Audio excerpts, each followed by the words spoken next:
বন্ধুরা, আমি আজকে বানাতে চলেছি পুঁই শাকের নিরামিষ ঘন্ট। ঘন্ট বানানোর জন্য আমি পুঁই শাক নিয়ে নিচ্ছি 150 গ্রাম, আর কিছু সবজি নিয়েছি, কয়েক টুকরো আলু, একটা বেগুন ছোটো টুকরো করে কেটে নিয়েছি, দুটো পটল নিয়েছি, আর 100 গ্রাম মতো মিষ্টি কুমড়ো ছোটো করে কেটে নিয়েছি, আর নিয়েছি কিছুটা কাঁচা লঙ্কা।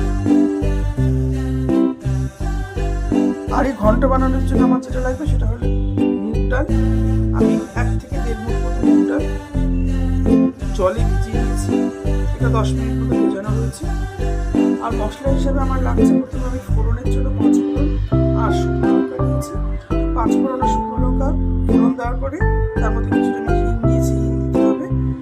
আর আদা বাটা নিয়েছি, ঘি, হলুদ, লবণ আর চিনি। কড়াইয়ে তেল দিয়ে নিলাম, 2 টেবিল চামচ মতো তেল দিয়েছি। তেলটা গরম হয়ে এসছে, এখন এই গরম তেলের মধ্যে আমি দুটো শুকনো লঙ্কা ছেড়ে দিই। শুকনো লঙ্কাটা একটু ভাজা ভাজা হয়ে যাওয়ার পরে আমি তেলের মধ্যে দিয়ে দিলাম সামান্য পরিমাণ হিং। আর আমি দিয়ে দিচ্ছি ফোড়নের জন্য 5 ফোড়ন। এখন আমি এর মধ্যে দিয়ে দিচ্ছি আদা বাটা। আদাটা একটু ভাজা ভাজা মতো হওয়ার পরে আমি এর মধ্যে ছেড়ে দিচ্ছি মুগ ডাল, যেটা আমি ভিজিয়ে দিয়েছি। মুগ ডাল দিয়ে এখন আমি সোমবারের সাথে মুগের ডালটা একটু ভাজা মতন করে নিলাম। এবার আমি দিয়ে দিচ্ছি আন্দাজ মতো লবণ, আর 3 চামচের 1 চামচ হলুদ। এখানে আমি লঙ্কার গুঁড়ো বা ধনে জিরা এগুলো কিছু ব্যবহার করছি। ভালো করে নাড়িয়ে নিচ্ছি। মুগের ডালটা একটু ভাজা ভাজা হয়ে গেছে। এবার আমি ধীরে ধীরে এক এক করে সবজিগুলো অ্যাড করে দেবো। দিয়ে দিলাম আলু, বেগুন, পটল আর কেটে রাখা মিষ্টি কুমড়ো, সাথে কয়েকটি গোটা কাঁচা লঙ্কা এর মধ্যে আমি দিয়ে দিলাম। আর 2-1টা কাঁচা লঙ্কা আমি চিড়েও দিয়েছি, যেহেতু লঙ্কার গুঁড়ো দিচ্ছি না, সামান্য ঝাল হওয়ার জন্য কাঁচা লঙ্কা কয়েকটা চিড়ে দেওয়া হয়েছে। সবজিগুলো একটু ভাজা ভাজা হয়ে যাওয়ার পরে এখন আমি এর মধ্যে ছেড়ে দিচ্ছি পুঁই শাক। পুঁই শাকগুলো আমি ভালো মতো ধুয়ে নিয়েছিলাম। বর্ষার সময় শাক পাতা খুব ভালো করে ধুয়ে না নিলে খাওয়া যায় না। পুঁই শাকগুলো মিলিয়ে দিচ্ছি এবং সবজিগুলো দিয়ে পুঁই শাকটাকে ভালো করে নাড়াচাড়া করে এটা আমি কিছুক্ষণ জল ঢাকনা দিয়ে ঢেকে দেবো, যাতে জলটা ছেড়ে আসে। ঢাকনাটা খুলে দিলাম, এবার নাড়াচাড়া করছি।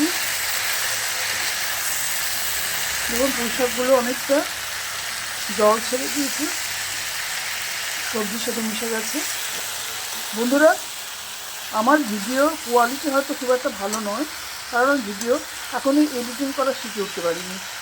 আমার উদ্দেশ্য খালি আপনাদের কাছে রান্নাগুলো আমি কীভাবে করছি সেটা উপস্থাপন করা। ধীরে ধীরে হয়তো শিখে যাব।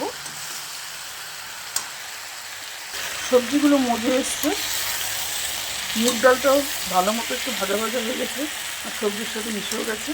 এবার আমি এর মধ্যে দিয়ে দেবো 1 বাটি জল। জল দিয়ে নাড়াচাড়া করে আমি এটা 5 মিনিট কম আঁচে সিদ্ধ হতে দেবো। গ্যাসের আঁচ কমিয়ে দিলাম আর একটা ঢাকনা দিয়ে ঢেকে দিলাম। ঘন্টার মধ্যে জলটা প্রায় শুকিয়ে এসছে। এরকম অবস্থায় আমি দিয়ে দিলাম চিনি 1 চামচ আর 1 চামচ ঘি।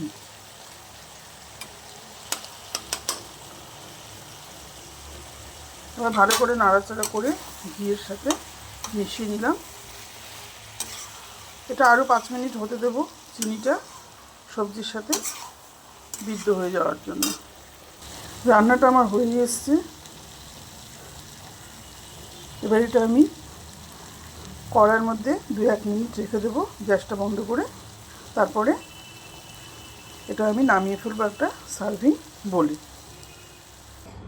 নামিয়ে নিচ্ছি একটি সার্ভিং বলে। তৈরি হয়ে গেল আমার পুঁই শাকের নিরামিষ ঘন্ট। বন্ধুরা, এটা বাড়িতে আপনারাও একবার ট্রাই করে দেখবেন, নিরামিষের দিনে খুব ভালো লাগে খেতে। আমার রান্নাটা আপনাদের পছন্দ হলে চ্যানেলটা সাবস্ক্রাইব করবেন। ভালো থাকবেন।